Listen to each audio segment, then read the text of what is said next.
everyone to imaginativevisions.com. This is Nostalgia Trip. Justin here, and we are back with another journey to the past, my friends. And today we are going to be taking our time machine back to the year 2007 with a show that was just influential.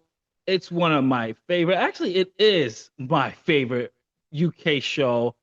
And when this show dropped, I mean, when I tell you what it was able to do for just teen dramas and teen television, and the effects and just the influence of this particular show is still prevalent today. As you saw from the title card, as you saw from the title of the video, we are talking about Skins UK, the series. I'm going to be talking about series one and series two, and maybe down the line, I'll talk about obviously the other series, seasons in the actual series, because of course we had Jack O'Connor. I mean, a lot of stars that we known today, such as Nicholas Hoult, Jack O'Connell. I mean, just to name those off the top of my head, were really kind of got their humble beginnings from Skins and just got a lot of their notoriety from Skins. So let's talk about it. What is Skins? And before teen drama became such a glossy, oversized, and sometimes too aware of themselves, Skins came in. Well, I should say Skins UK because there was a Skins that was on MTV, but we don't talk about that one. That when America tried to replicate it, we don't talk about that one. But Skins UK came in kicking the door in like after a wild night out, still ready to go. Like that friend that's just still amped up after a wild night. That's how Skins came through the door. And yeah, it was messy. It was funny. It was uncomfortable in a lot of situations. It was emotional. And that's what I really loved about it. Skins was emotional.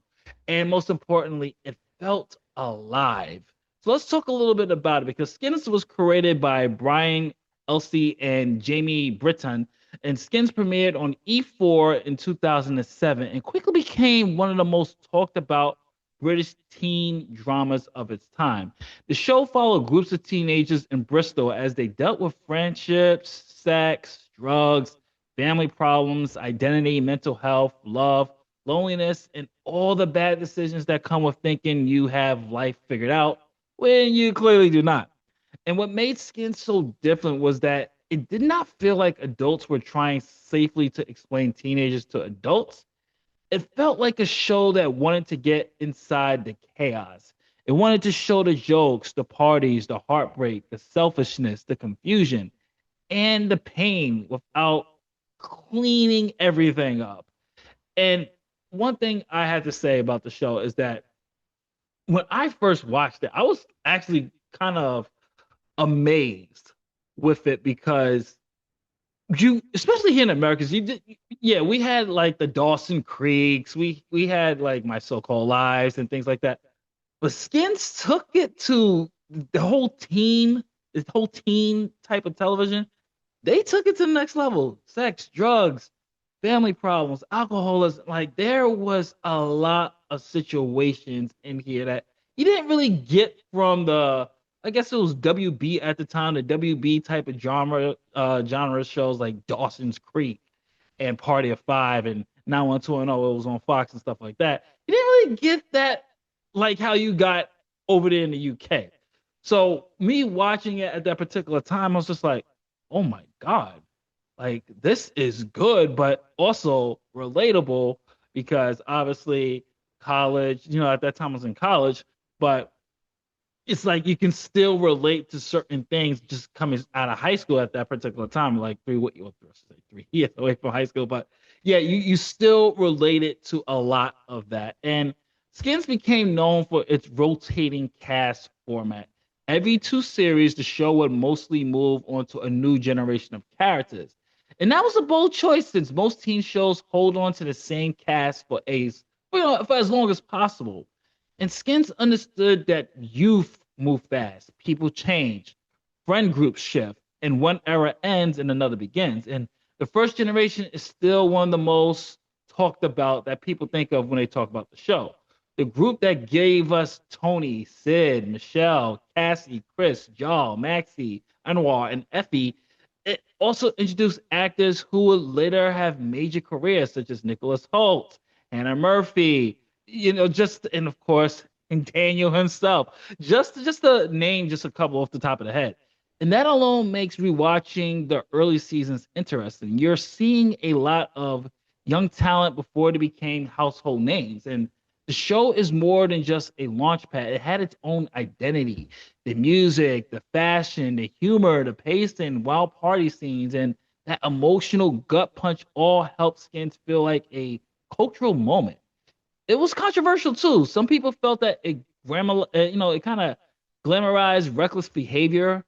And to be fair, I do understand that criticism. Because let's be honest, it was just a bunch of whole chaotic teens using drugs, having sex, and yeah, it kind of put a hyper focus on some of the negative aspects of teen life at the particular time. But I will have a counter argument to that for folks with that criticism that this was real. It was in your face.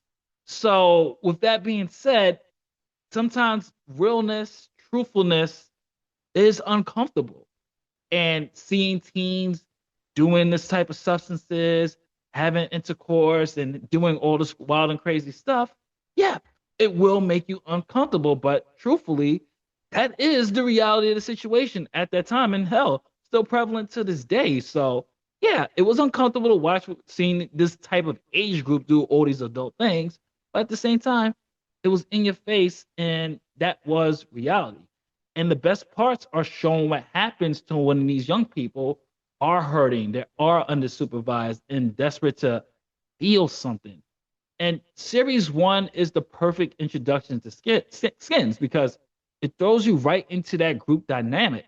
The story follows a group of sixth form students in Bristol as they deal with school, party, relationships, family issues, and that emotional confusion of being young. On the surface, it's loud, it's wild, and these parties have jokes, drugs, hookup culture, arguments, and reckless decisions. But underneath that show, it's really about loneliness. And that's what really surprised me the most about it is that you're looking back at Skins and for a full show of people constantly surrounded by friends and almost everybody at one point in the show feels lonely. Like loneliness is huge in this. And Tony, played by Nicholas Hoult, is the center of the first series. Tony is charming, he's confident, he's smart, he is manipulative. Oh my God, is Tony a manipulative a-hole? Like, yeah. He's the type of character who knows exactly how much control he has over people. Some might say he might be borderline sociopathic or just narcissistic. I think Tony is more a little bit more on the narcissistic side than sociopathic, but Tony knows how to read the room. Tony knows how to control the room. Tony is very manipulative. And what makes him interesting is that the show does not present him as simply good or evil. He's entertaining to watch, but he's also dangerous in the way he treats people like pieces on a chessboard. Tony always has a plan, always has some type of alternative motive. So yeah, Tony, he's the main guy, but he can be a little bit of a dick. Sid is the opposite of Tony in a lot of ways. He's awkward, he's insecure, it always seems like he's two steps behind everyone else emotionally. But that's what makes him relatable. He's not cool, he's not smooth, he's just trying to figure out where he fits. Michelle could have easily been written off, or just she could have easily been written off just as Tony's girlfriend. But the show slowly shows that there's more going on with her. She's dealing with being wanted, used, ignored, underestimated. And Cassie, we all love Cassie. Cassie is one of the most memorable characters in the whole series because she floats through scenes with this strange, fragile energy. She can be funny, sweet, frustrating, and heartbreaking at once. Cassie, honestly, I felt that she had one of the more emotional arcs on the show. Don't get me wrong, everyone has their moments in the show. Like the show as much as it has the sex, the drugs, the wild and crazy kids type of vibe to it, when it hits emotionally, Skins hits emotionally. There are so many unexpected moments in here where death happens, revelations happen, and you were not expecting it. You're just going, whoa, what just happened there? And just around a little bit of the cast, then you have Chris, who brings a lot of the comedic elements and the chaos, but he's not just there for laughs. There's real, true pain when it comes to Chris. Joel's one of the more grounded characters, and I appreciate how she felt like someone's trying to hold onto her talent and sense of self while everyone else was spinning it out. And then you have Maxxie and Anwar also bring interesting friendship dynamic because there is love there, but also tension, especially when belief, identity, and acceptance come into play. And what series one does so well is make the group feel connected. Even when characters are off dealing with their own problems, you still feel the weight of the friend group. These are people who laugh together, hurt each other, forgive each other, use each other, and sometimes fail each other. The biggest theme of series one is freedom, or at least what these characters think freedom is. They believe doing whatever they want means they're in control, but the show keeps showing us that a lot of them are not free at all. They are trapped by insecurity, bad families, trauma. Oh God, do they have a lot of trauma, these kids? Mental health issues, peer pressure, or the need to be loved. And the acting in series one, excuse me, has this rawness to it that works in the show's favor. Not every performance is polished, but that actually helps. These characters are supposed to feel young, messy, and unfinished. Nicholas Hoult gives Tony this calm arrogance that makes him hard to look away from. Hannah Murray makes Cassie feel almost otherworldly, but still painfully human.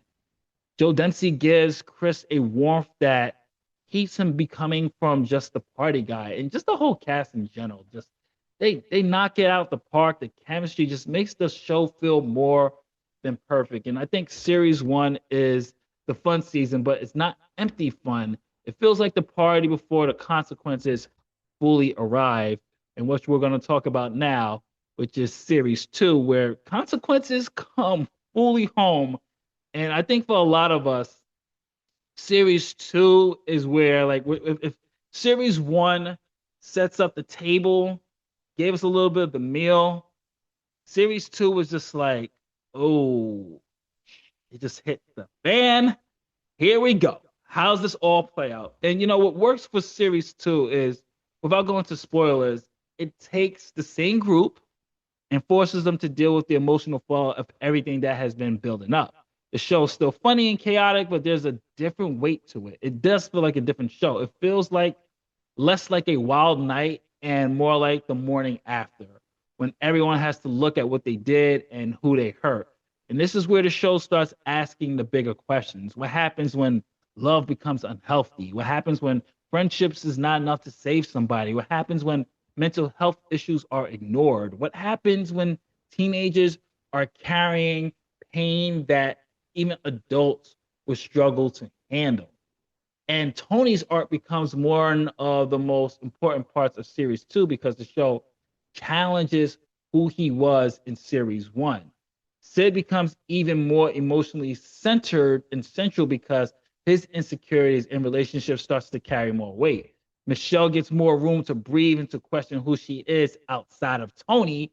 Cassie remains a fascinating character study because she's charming and just heartbreaking. I'm not going to spoil what happens to Cassie or what Cassie's dealing with, but just know it's a lot of issues that a lot of women still carrying on today. And I thought they were handling Cassie's character in, just even though it's a complicated ways that she does it, and at times she can be frustrating, but she is like, she feels so organic and so real. And Chris and Joel are, for me, two of the strongest points of series two. And the material shows what Skins could do when it slowed down and let the characters be vulnerable. And that's what series two, or season two for us in America, would say. And the show is known, still had its wild moments, but some of the best scenes are the quiet ones, are these character moments which I'm not going to spoil because guess what? If you want to see Sins, go to Hulu. Hulu has it. I literally rewatched it, and I'm probably gonna do series 3 and 4 because I think that's when Jack comes. And like, come on, who doesn't love Cook? So we have to do Cook. So I'll do it eventually. But what I also loved about series 2 is that it also shows both the strength and weaknesses of Skins. When the writing lands, it's powerful. When it misses, it can feel like the show's trying too hard to go for shock value. And watching it now again in 2026, there are definitely parts that I feel that might be a little bit dated, especially in how some topics are handled in terms of mental health, sexuality, race, and relationships are handled. But keep in mind, 2007. I mean, this is literally, I mean, it's 2000. Yeah, it came out in 2007. Skins is damn near 20 years old, guys. So, which is so freaking crazy. Wow, Skins is wow, man, very long time ago. And the acting also improves in series 2. The cast felt more comfortable in their roles, and the emotional scenes hit harder. Everyone feels more settled in, and that I think made it a much better series 2 than a series 1. But why do the themes matter in Skins? Like I said before, that Skins was tackling a lot of stuff of freedom and loneliness. And why was that relevant and like still prevalent to this day? Loneliness is still relevant for a lot of people. Identity is still relevant for a lot of people. Mental health is still relevant for a lot of people. And the pressure to be wanted, to be seen, to be loved, and to act like you're okay is still relevant to this day, even when you're not. And what's interesting about that is about when you're watching Skins, that's also how it feels like it felt like going into a time capsule. This was before social media. This was before the Instagrams, the Snapchats took over our teenagers' lives. These characters had phones, but they were not living under the same online pressures teenagers live today. You wanted to talk to a girl? Guess what? Either you had a wingman or you had the courage to go up and ask her out on a date. There was no DMing her. There wasn't no Snapchatting her or a dating app or a teen dating app and stuff like that. I mean, granted, when we were young, we used to use AIM. Just shows you my age. We used to go to the AIM or teenchat.com or something like that. And that my phone just went off. Sorry about that. And that makes the show feel older, but also refreshing. The mess is more physical. People show up at each other's houses, they disappear, they call, and they run to the city, they crash into each other's lives face to face. The adults in Skins are also important, which I didn't really touch on.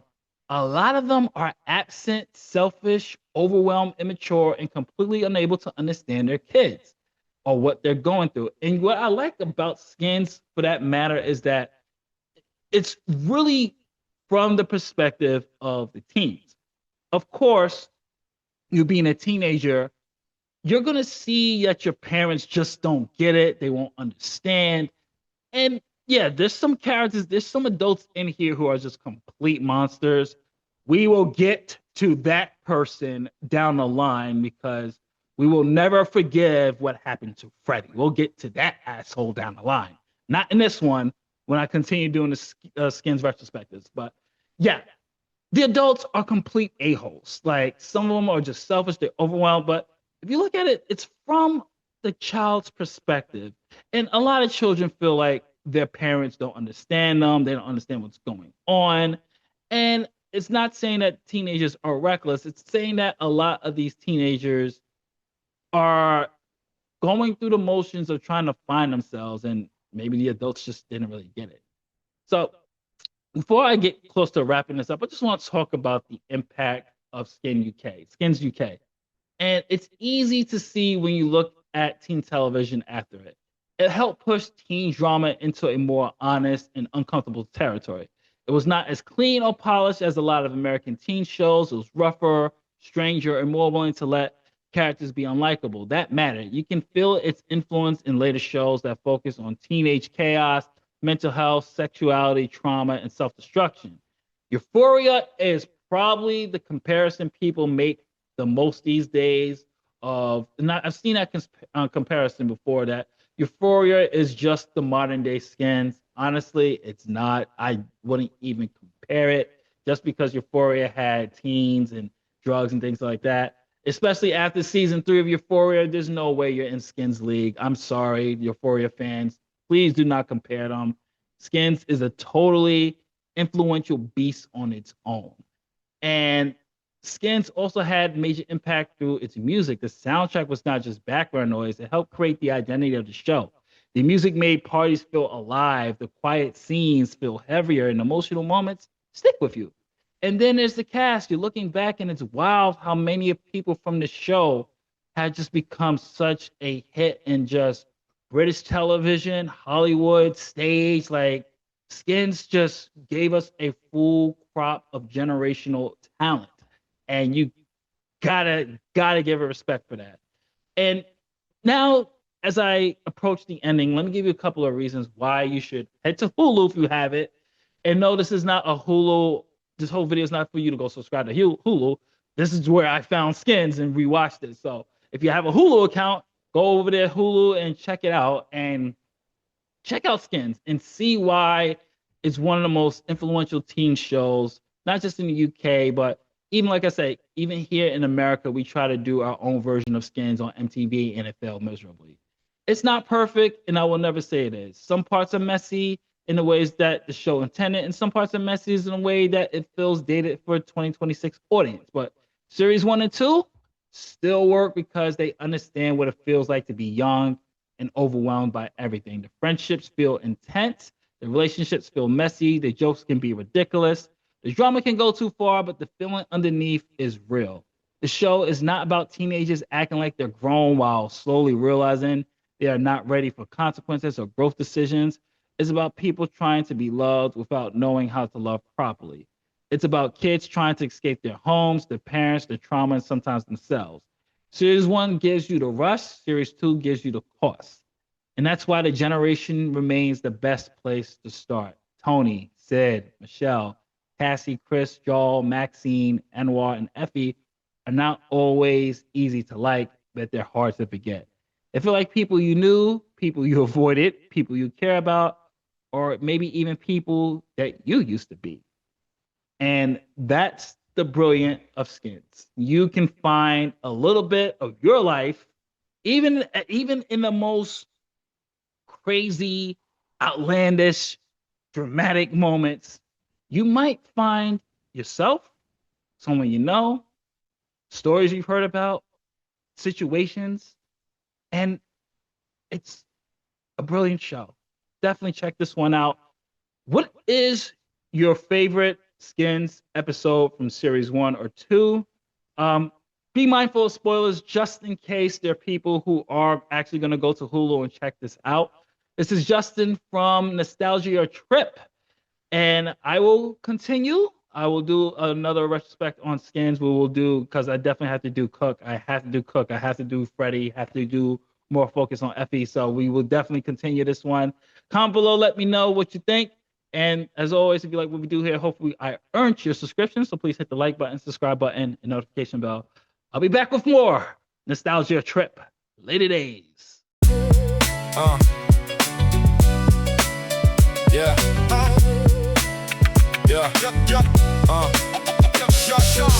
Bristol Knights, whole crew in the mix. Tony slip mind, always pulling the tricks. Sid's laid back, but nerves run mad. Cassie drifts light, smile looking sad. Jal keeps time with the wood and the reed. Chris on a high, running full speed. Anwar's torn, faith on the fence. Maxxie moves clean, every step's dense. Effy don't talk, but the eyes don't lie. Season 1's chaos blink, it flies by. Skins in the blood, no act, just raw. Truth in the frame that the lens can't draw. Season 1 to 2, see the cracks run through. Life in the edge, that's the view they